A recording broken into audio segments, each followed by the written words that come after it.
소크라테스는 재판 과정에서 사형 선고는 피할 수 있었다. 재판 종료 후 수감 중에도 외국으로 망명할 수 있는 기회가 있었음에도 정의를 몸소 실천하면서 죽음을 선택했다. 소크라테스, B. C 469에서 399. 플라톤, B. C 427에서 347. 소크라테스는 아테네 출신이다.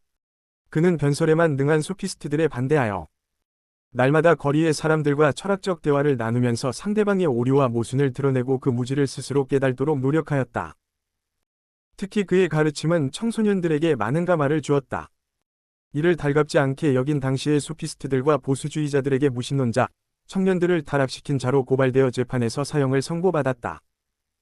그가 죽음을 기꺼이 받아들였던 나이는 70세였다. 소크라테스는 책을 쓰지 않았기 때문에 플라톤이 소크라테스의 행적을 기록해놓은 대화편 이소크라테스를 알려주는 유일한 기록이다. 소크라테스의 변명 크리톤 파이돈 향연. 플라톤, 황문수. 문예출판사, 2004. 이 책에는 4개의 대화편이 실려있다. 소크라테스의 변명. 재판정에서 소크라테스 자신이 재판관들에게 변론하는 내용이다.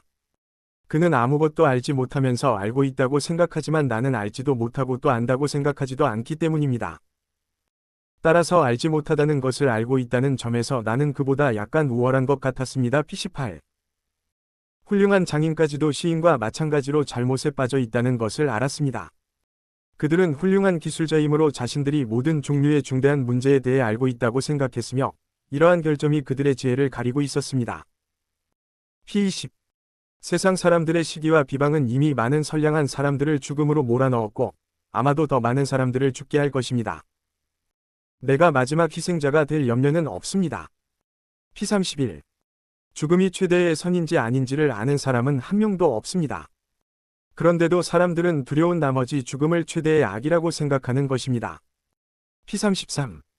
나는 개인적으로 여러분 모두에게 가장 좋은 일을 할 수 있는 곳으로 가서 사람은 자기 자신을 돌보아야 하며 개인적 이익을 구하기에 앞서 덕과 지혜를 추구해야 하며 국가의 이익을 구하기에 앞서 국가 자체를 돌보아야 하며 P46. 나는 부족한 점이 있어서 유죄 판결을 받았지만 그것은 말의 부족은 아닙니다.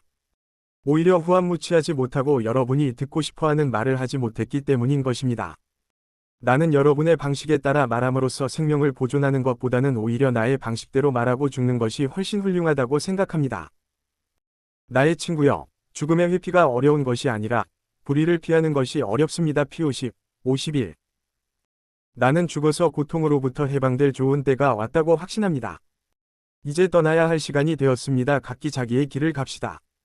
나는 죽기 위해서, 여러분은 살기 위해서 어느 쪽이 더 좋으라 하는 것은 오직 신만이 알 뿐입니다.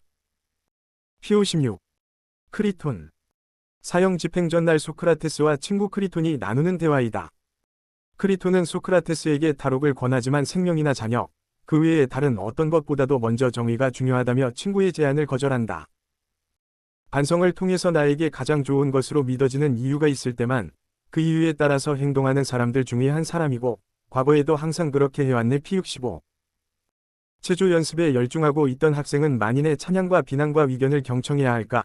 아니면 그가 누구든 의사 또는 체육가 한 사람의 말만 들어야 할까? 그리고 그는 모든 다른 사람의 의견을 종합해서 그것에 따르기보다는 오히려 분별력이 있는 한 사람의 교사가 좋다고 생각하는 방식에 따라 행동하고 훈련하고 먹고 마셔야 하겠지. P66. 법률이 다음과 같이 말할 걸세. 우리에게 복종하지 않는 경우 3중의 부정을 저지르게 된다고 주장하네. 첫째는 우리에게 복종하지 않음으로써 그는 그의 어버이에게 복종하지 않는 것이 되기 때문이며 둘째는 우리는 그에게 교육을 베푼 자이기 때문이며 셋째는 그는 우리의 명령에 마땅히 따르겠다고 우리와 약속했기 때문이네. P75. 파이돈. 소크라테스가 독약을 마시던 날 제자, 친구들과 나눈 대화이다. 동석하지 않았던 에케크라테스는 파이돈을 통해서 그날의 대화와 상황을 전해 듣는다. 영혼이 정말로 죽지 않는다면 생애라고 부르는 시기를 위해서만이 아니라 영혼을 위해서 영혼을 알뜰하게 돌보아야 하지 않겠는가. P176. 육체의 쾌락과 장식은 그에게는 이질적인 것이고 유익하기보다는 오히려 해가 된다고 하여 이를 물리치고 지식의 쾌락을 추구해온 사람은 자기 자신의 영혼의 갈채를 보내도 좋다고 나는 말하고 싶네. 이러한 사람은 자기의 영혼을 이질적인 장식물이 아니라 영혼 자신의 보석, 곧 절제와 정의와 용기와 숭고함과 진리로 단장해 온 것이네. 이러한 것으로 장식되었기 때문에 영혼은 때가 오면 서슴지 않고 명부로 가는 여행에 떠나게 되네. P186. 잔을 입술에 대고 그는 아주 태연하고 유쾌하게 독약을 마셨습니다. 나도 모르게 눈물이 줄줄 흘러내렸습니다.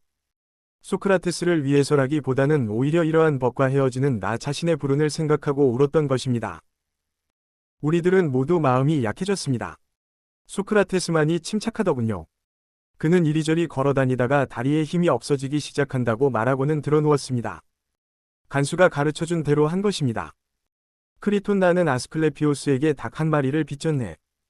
기억해 두었다가 빚을 갚아주겠나. 아포스트로피. 이 말이 우리의 벗의 최후였습니다. P19만 1192. 향연. 5명의 사람들이 돌아가면서 에로스를 찬양하는 연설을 한다. 6번째 주자인 소크라테스는 앞 사람들처럼 연설은 하지 않고 질문과 대화를 통해서 진정한 사랑을 가르쳐준다. 동성애가 보편적인 시대라는 점을 감안하고 읽어야 한다. 소크라테스에게 작업하는 남자 알키바하데스가 소크라테스를 찬양하는 연설. 로 끝맺는다. 그는 불사성을 사랑하고 있는 것입니다. 그 창조적 욕구가 영혼에 속하고 육신을 통해서가 아니라 정신을 통해서 자손을 남기려고 하는 사람들도 있습니다. 영혼의 자손이 무엇이냐고 묻고 싶으시겠지요. 그것은 지혜와 덕 자체입니다. 모든 시인과 어떤 새로운 것을 발명한 기술자들은 이러한 부류에 속하는 사람들입니다. P165.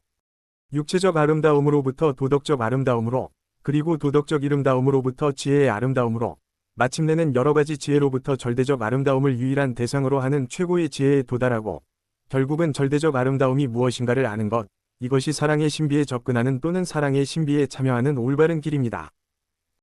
P169.